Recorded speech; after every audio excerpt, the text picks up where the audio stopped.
Hello and welcome back to Shoogly Shed Motors. I'm Ewan.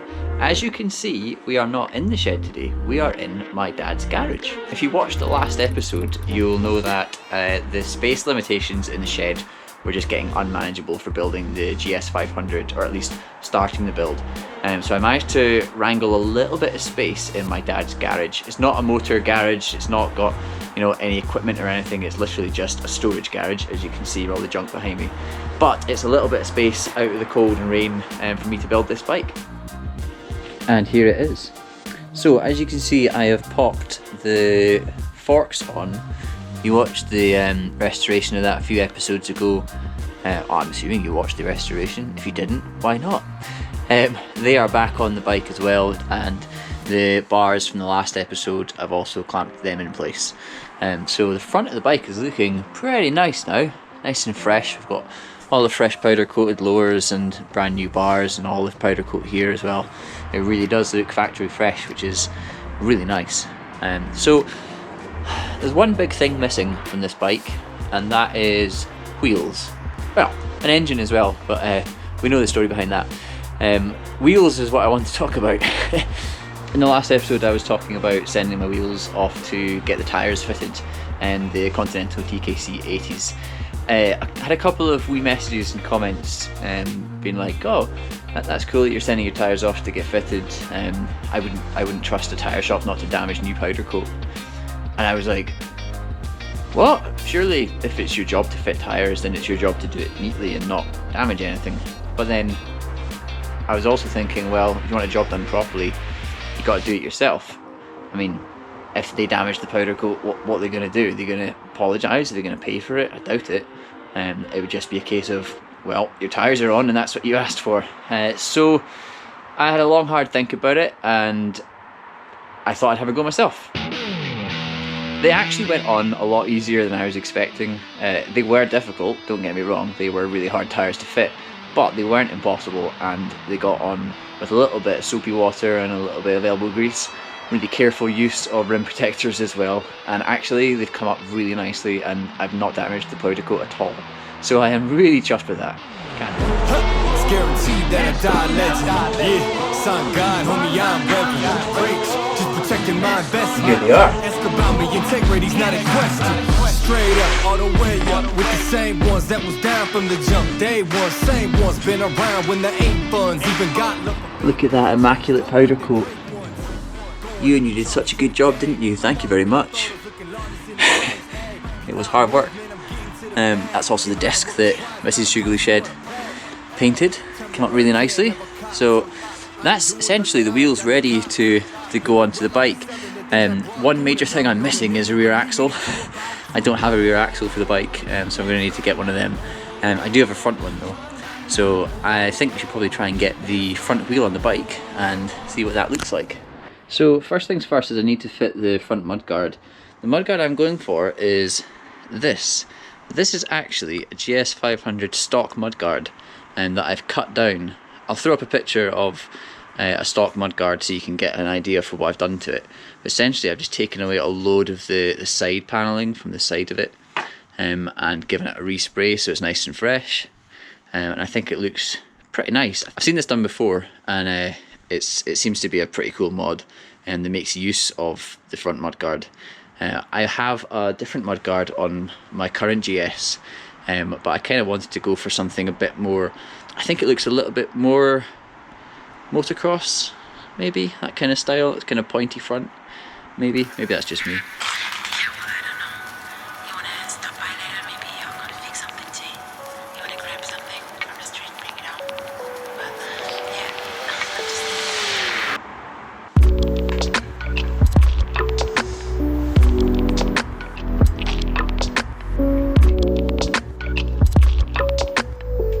Now I've done up the bolts that hold the mudguard to the plate, to the fork brace plate, but I've not done up the brace plate bolts that attach onto the fork legs, because it allows just a little bit of movement, and when you put the front wheel on with the axle you want to just align everything, and if these are up tight you can find that alignment a little bit tricky. So we'll do that first, get the wheel in, axle in, and then do up those bolts afterwards.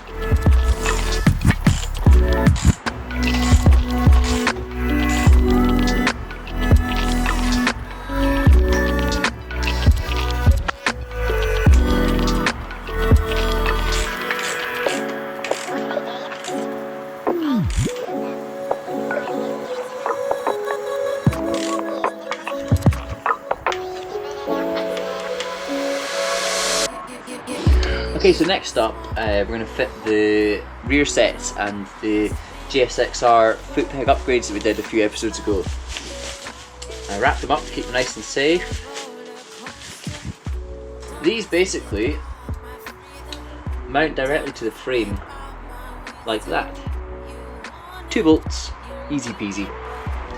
I'm using stainless steel bolts. I've mentioned this a few times in this build. I'm trying to upgrade most of the hardware on this bike, if not all of it, to stainless steel.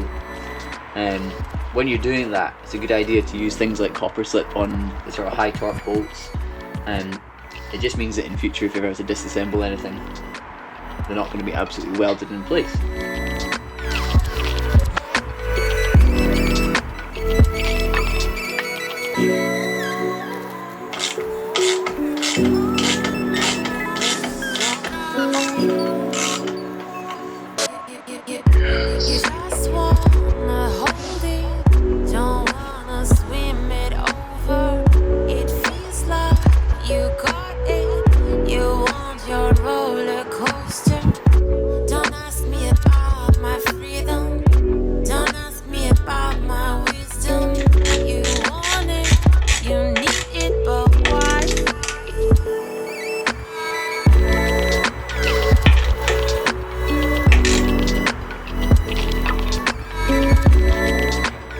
Well, I think you'll agree that front end looks pretty beefy.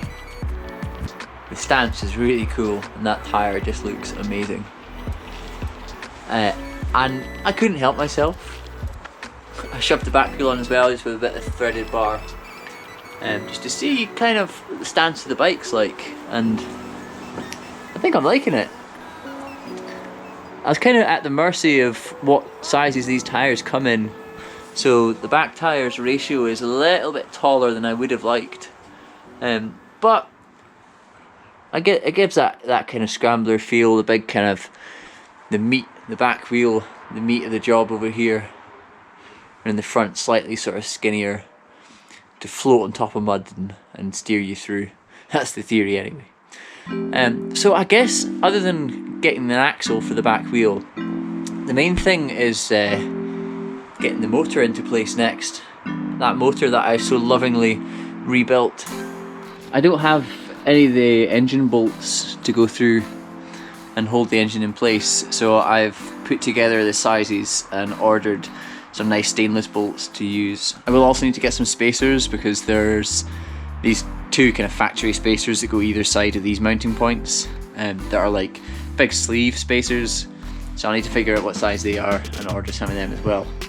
Then I should be able to get the motor into this frame, and I'm excited to see it in place after all the hard work and effort I put into that engine. It'll be nice to see it in a bike finally. I guess all there is left for me to do today is tidy up a little bit. I can't really go much further without getting the bolts for the engine to get the engine in place.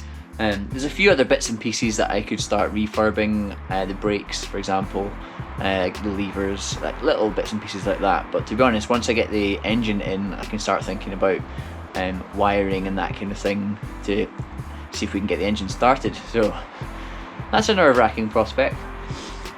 Anyway, just a little short episode I guess, but hopefully you're as excited as I am to see this bike come together. As usual, give me a like, leave me a comment, and please hit that subscribe button to subscribe to the Shoogly Shed Motors YouTube channel, and I will see you in the next episode where cool things might be happening. Bye.